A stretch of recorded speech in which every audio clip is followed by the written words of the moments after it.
Good morning, students.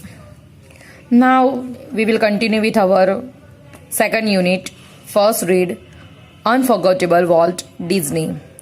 We have learned about Walt Disney in our first two videos.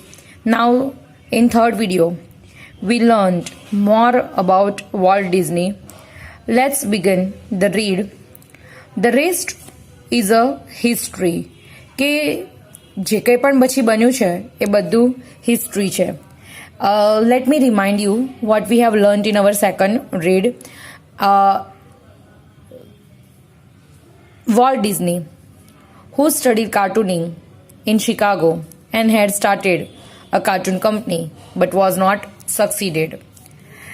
Then he made a cartoon series, first series named Alice in Cartoon Land.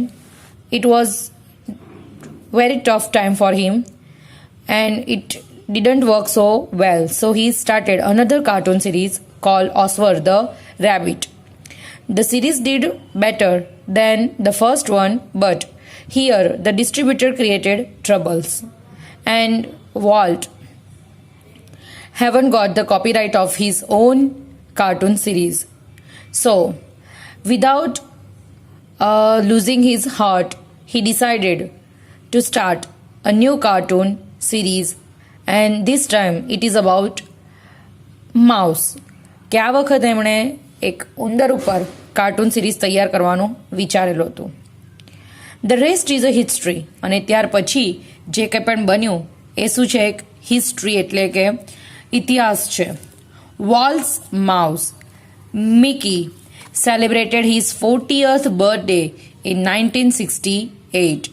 કે 1968માં વોલ્ટના એ ઉંદર જેને નામ આપેલું હતું મિકીએ એની 40મી વર્ષગાંઠ ઉજવેલી હતી.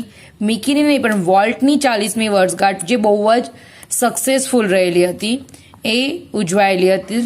And happy 40th it was. અને આ ખરેખર ખરા અર્થમાં બહુ જ ખુશીની 40મી વર્ષગાંઠ હતી.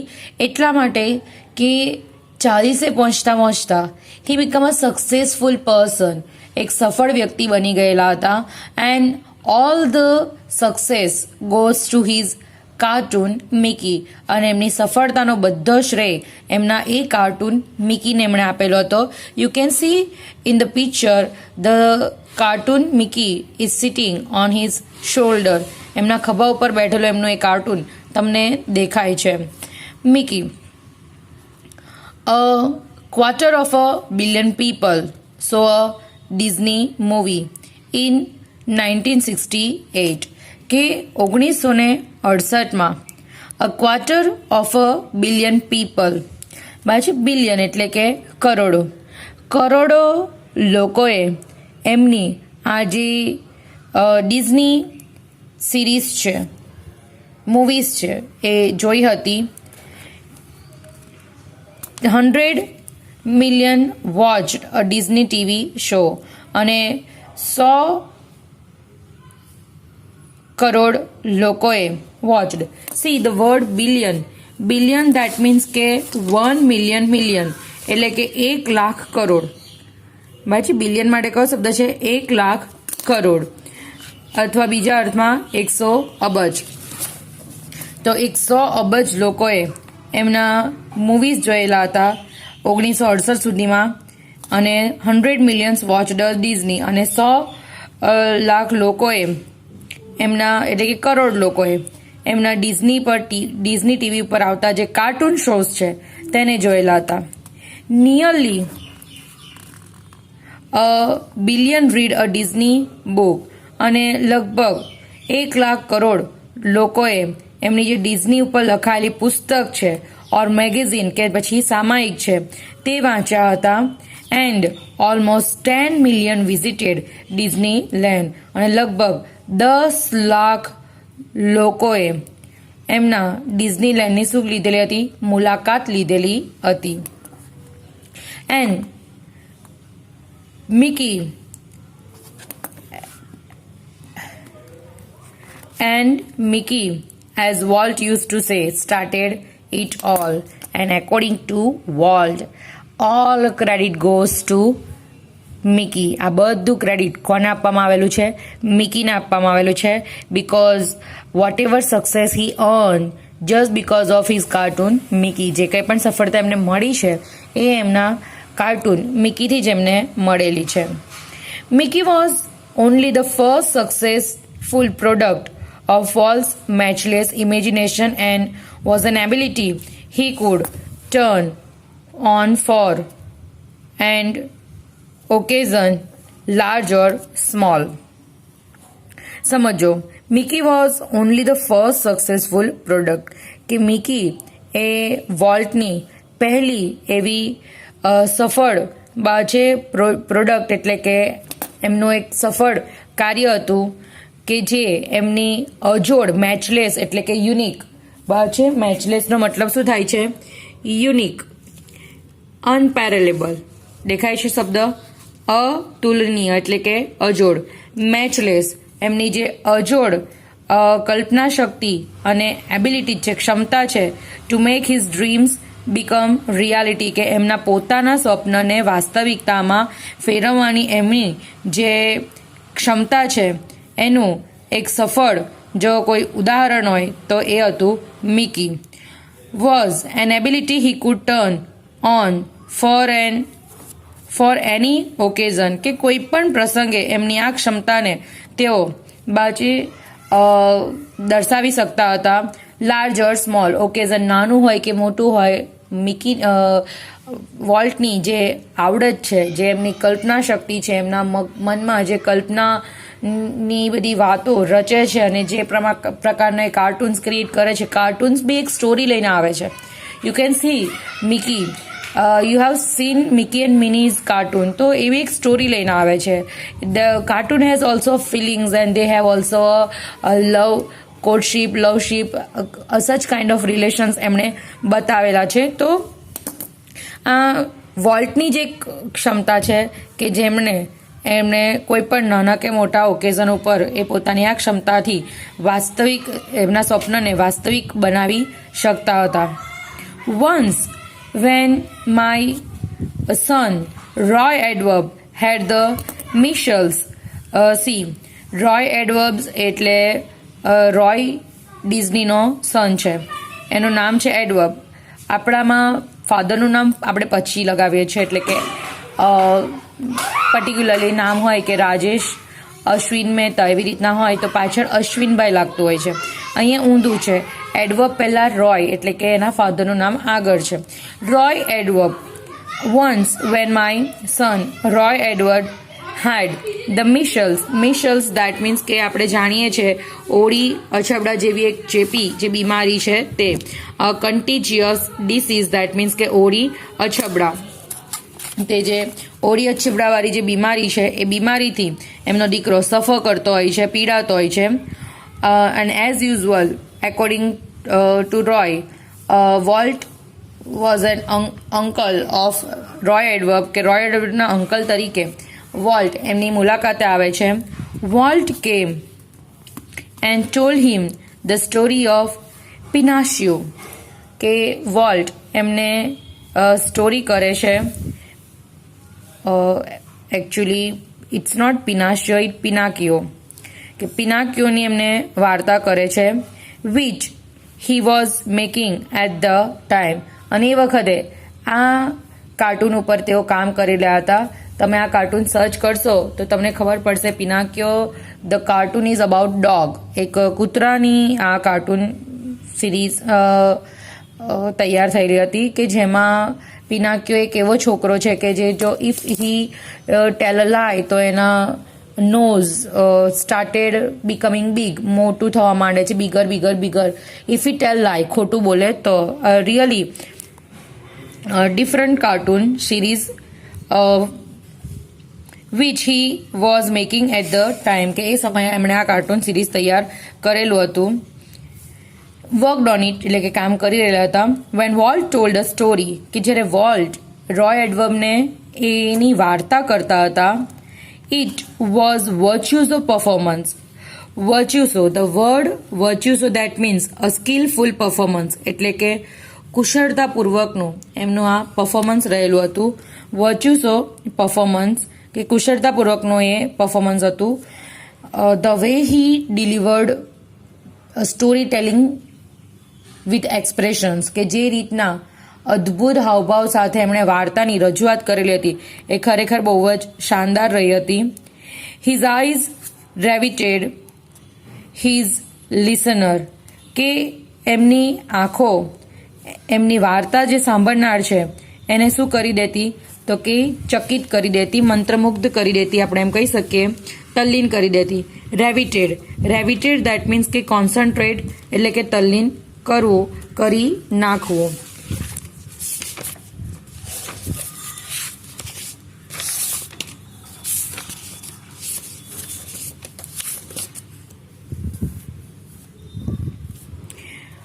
His mustache twitched expressively. You know, Walt have a mustache. Mustache એટલે કે મૂછ. તો જેમ વાર્તા કરે છે અને ચહેરાના હાવભાવ બદલાય છે એ પ્રમાણેની એમની જે મુસ્ટેક છે એટલે કે એમની જે મૂછ છે બા છે ટ્વિચડ.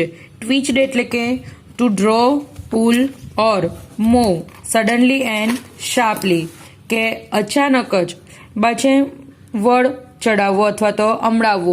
મૂછ એ એવી રીતના અમડાવતા, જે રીતના વાર્તા એમની ચાલતી એ રીતના એ મૂછને અમડાવતા હાવભાવ સાથે. His eyebrows rose and fail, કે એમની જે ભમરો છે, આઈબ્રોઝ આઈઝની ઉપર જે ભ્રમરો છે તે ઉપર જતી નીચે આવતી, રોઝ એન્ડ ફેલ. બરાબર છે. વાર્તા કહેવાની પોતાની આગવી શૈલી હોય છે, એ આગવી શૈલીથી એ વાર્તા કરતા હતા.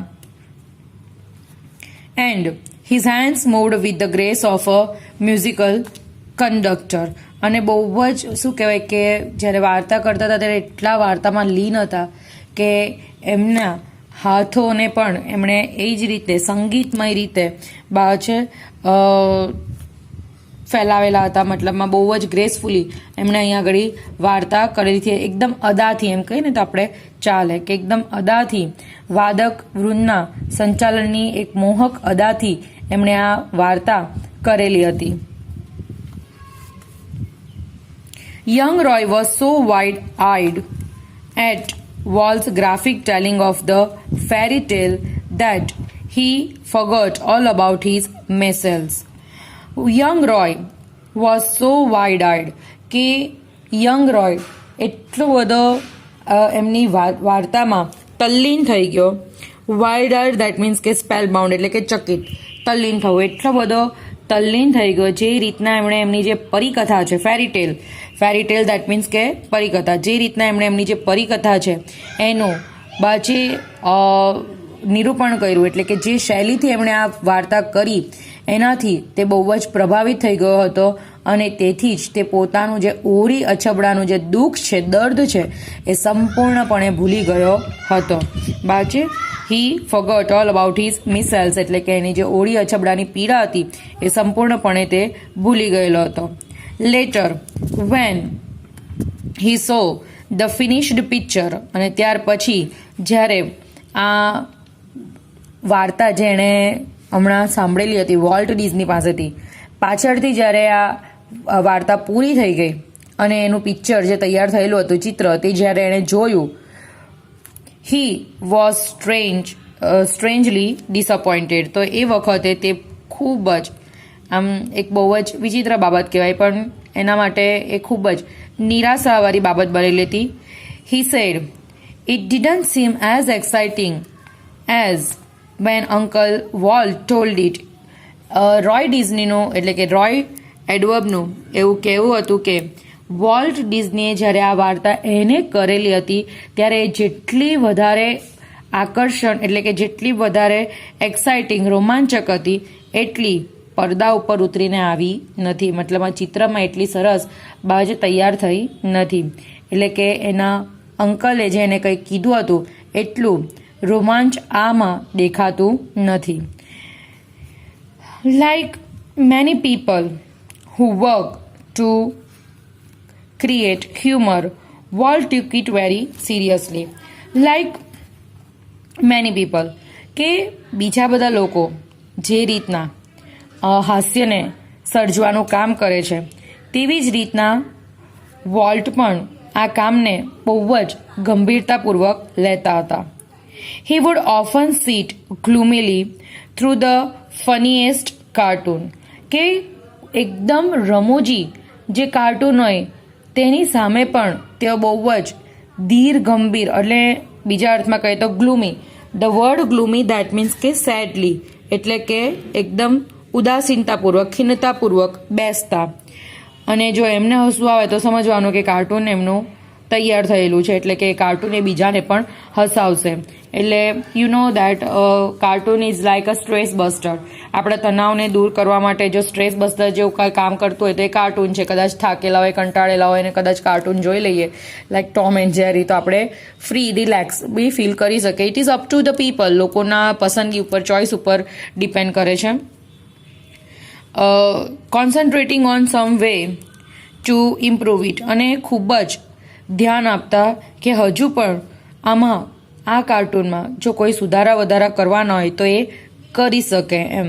એટલે બહુ જ એને ગંભીરતાથી જોતા કે કોઈ પણ સુધારા પોતાના ઈરાદાથી કરી શકે તેઓ. Walt valued the opinion of those working with him, કે જે કોઈ પણ વ્યક્તિઓ એમની સાથે કામ કરતા. See, cartoon, making a cartoon is not an easy thing and not a single person can do it. કે કોઈ પર્ટિક્યુલર એક વ્યક્તિ એને ન કરી શકે, કે માત્ર એક જ વ્યક્તિની ઇમેજિનેશનથી ક્રિએટ થયેલી એ વસ્તુને એ જ વ્યક્તિ પૂરી કરે એ પોસિબલ પણ નથી. So many other people require to help him, એટલે એમને એમની નીચે એક સ્ટાફ ઊભો કરેલો હતો. Volt valued the opinion of those working with him, કે એમની સાથે કામ કરવાવાળા દરેક વ્યક્તિના ઓપિનિયન, મંતવ્યને એ બહુ જ મહત્વ આપતા. But the final judgement was always unquestionably his, પણ એ વાતમાં કોઈ જ શંકાને સ્થાન નથી. અનક્વેશ્ચનેબલ, કે કોઈ જ પ્રશ્ન નથી કે અંતિમ જે નિર્ણય છે એ હંમેશા નિશંકપણે કોનો રહેતો, તો કે વોલ્ટનો પોતાનો જ રહેતો. કે બીજાના મંતવ્યને મહત્વ આપતા ખરા, પણ નિશંકપણે અંતિમ જે નિર્ણય છે તે એમનો પોતાનો જ રહેતો.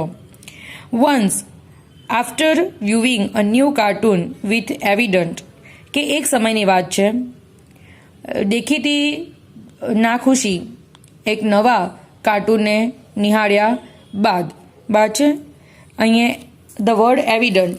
એવિડન્ટ એટલે કે એપેરન્ટ, એટલે કે સ્પષ્ટ. એ બહુ જ સ્પષ્ટ હતું કે કાર્ટૂનને નિહાળ્યા પછી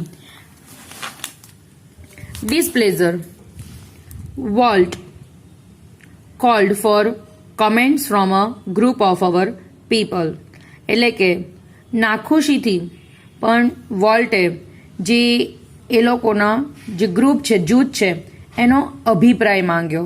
બાજુ શબ્દ પેલો છે કમેન્ટ. કમેન્ટ દેટ મીન્સ કે દલીલ, એટલે કે અહીંયા આગળ અભિપ્રાય, કે એમણે અભિપ્રાય માંગ્યો કે how they feel watching this cartoon, કે આ કાર્ટૂન જોયા પછી એ લોકોને કેવું લાગે છે. વન આફ્ટર અનધર દે સ્પોક અપ, એક પછી એક ગ્રુપના લોકો બોલવા માંડ્યા. બરાબર છે, હવે કમેન્ટ માંગી જ છે તો વાસ્તવિક કમેન્ટ આપવી જરૂરી બની જાય છે, એટલે કે પોતપોતાની રીતે બધાએ કમેન્ટ આપી. વન આફ્ટર અનધર દે સ્પોક અપ, એક પછી એક બધા બોલ્યા. ઓલ ઇકોઈંગ વોલ્ટ્સ ક્રિટિસિઝમ, અને જેટલા પણ બોલ્યા એમાં બધાએ વોલ્ટની ખામીઓ શોધવા લાગ્યા. ક્રિટિસિઝમ એટલે કે વોલ્ટની આલોચના કરવી, કે વોલ્ટની એમણે આલોચના કરી. I can get rubber stamps that say yes Walt he snapped, એમાંથી એક જણે વાતને તોડીને કરી, એટલે કે જ્યારે દલીલબાજી ચાલતી હતી ત્યારે એક જણે અધવચ્ચે વાત કાપીને પોતાની રજૂઆત કરી. બાજુ સ્નેપ્ડ એટલે કે વાત કાપવી. See the word snap that means કે વાત કાપવી. કે એક જણે વોલ્ટની વાત કાપી અને એમ બોલ્યા કે આઈ can get rubber stamps that say yes volt, કે હું એક રબર સ્ટેમ્પ એટલે કે સિક્કો, બરાબર છે, એ લઈ આવું દેટ સે, જે એવું કહેતો હશે યસ વોલ્ટ, એના ઉપર લખેલું હશે કે હા volt. Then he wheeled and asked the projectionist what he thought. ત્યાર પછી વોલ્ટ પોતે વ્હીલ્ડ એટલે કે રાઉન્ડ મારવું, ચક્કર લગાવવું. જ્યાં બધા બેઠેલા છે ગ્રુપમાં ત્યાં એ પોતે ચક્કર લગાવે છે. એને આસ્કડને પૂછે છે. કોને પૂછે છે? પર્ટિક્યુલરલી પ્રોજેક્ટનીસ એટલે કે જે પ્રોજેક્ટ ઉપર કામ કરનાર વ્યક્તિ છે એ પ્રોજેક્ટને પૂછે છે વોટ હી થોટ, કે પોતે એ શું વિચારે છે. The man sensed that descent was in order. તો એ વ્યક્તિને સમજાઈ જાય છે કે અત્યારે મારે જે કંઈ પણ મારો વિચાર રજૂ કરવાનો છે એ મતભેદ ઊભો કરે એવો હોવો જોઈએ નહીં. સેન્સ બરાબર છે. સેન્સ એટલે કે રિયલાઇઝ થઈ જવું, સમજાઈ જવું. બરાબર છે. ટુ બીકમ અવેર ઓફ એટલે કે સભાન થઈ જવું.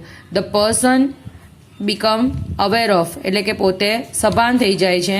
અને ડિસેન્ટ એટલે કે ઓબ્જેક્શન એટલે કે મતભેદ, કે એનો જે રિપ્લાય જશે એ કોઈ પણ પ્રકારનો મતભેદ ઊભો કરતો હોવો જોઈએ નહીં.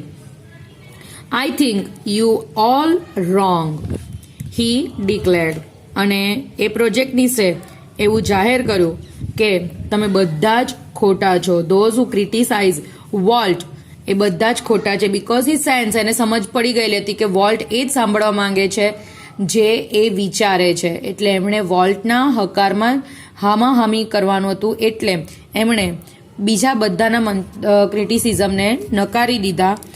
વોલ્ટ જસ્ટ ગ્રીન, અને વોલ્ટ પણ સ્માર્ટ વ્યક્તિ છે એટલે સમજી ગયા. એટલે ગ્રીન એટલે કે આનંદ વિનાનું, બાચિક આનંદ વિનાનું હાસ્ય આપે છે. કોણ? તો વોલ્ટના ચહેરા ઉપર હાસ્ય આવે છે ખરું, પણ એ દિલથી નથી, આનંદ વિનાનું છે. બિકોઝ એમને સમજાઈ જાય છે કે પ્રોજેક્ટનિસ્ટ એ જ બોલ્યા છે જે એમણે સાંભળવું છે, એ સાચું બોલ્યા નથી. You stick to your projector, he suggested. અને ત્યાર પછી વોલ્ટ એમને સજેસ્ટ કરે છે કે તમે તમારા પ્રોજેક્ટ ઉપર જ વળગેલા રહો, એટલે કે એના ઉપર જ કામ કરો. સો here is your third session of Walt Disney. Unit થોડો વધારે લાંબો છે એટલે મારે તમને એને 5 સેશન્સમાં કમ્પ્લીટ કરી આપવાનો છે. તો આ તમારો થર્ડ સેશન થયું. આપણે બીજા 2 સેશનની વેઇટ કરીશું. Thank you.